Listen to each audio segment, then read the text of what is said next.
update on the impeachments. Jordan is, so we're going to have tomorrow, we're going to start this next round of House impeachment hearings. What are you expecting to hear? What's their game? It's interesting to me now because Nancy Pelosi is hedging about when the final impeachment vote is going to be. She first said it was going to be before Christmas, and now she's like, well, it may not happen this year, which says to me that she doesn't have the votes yet. She's not sure they're completely lined up. She said she didn't want to do this at the beginning. She was smart. Yeah. And we said it here. She's a smart politician. She's a smart cookie. She pushed back on starting this process, but the base wanted it, the squad wanted it, the Democrats wanted it. They got what they asked for.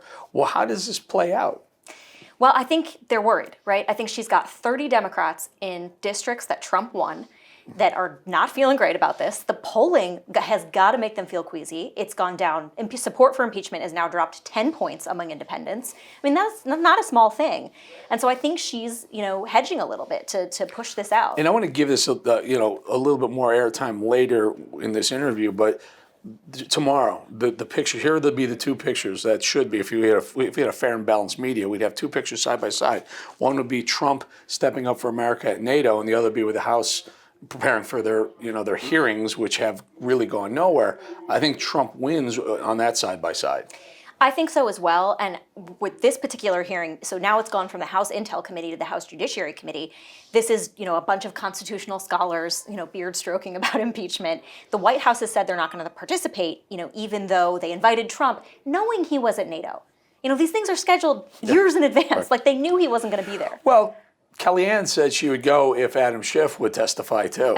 Yeah, right. Well, this goes to the whole point of how unfair this process has been. And what I mean by that is, if you look back at the precedents from the Clinton and Nixon impeachments, which are really all we have to go on because there's not a whole ton of rules about impeachment, we have precedent.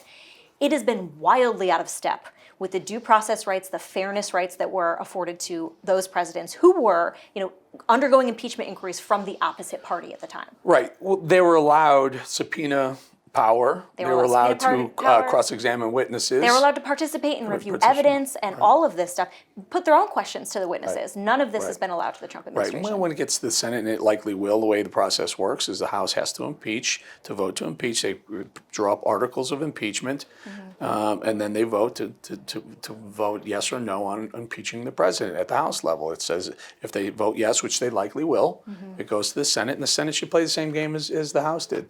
We'll call witnesses, and you're not going to be allowed to cross-examine witnesses or depose witnesses behind closed doors. We'll do it behind closed doors like you did.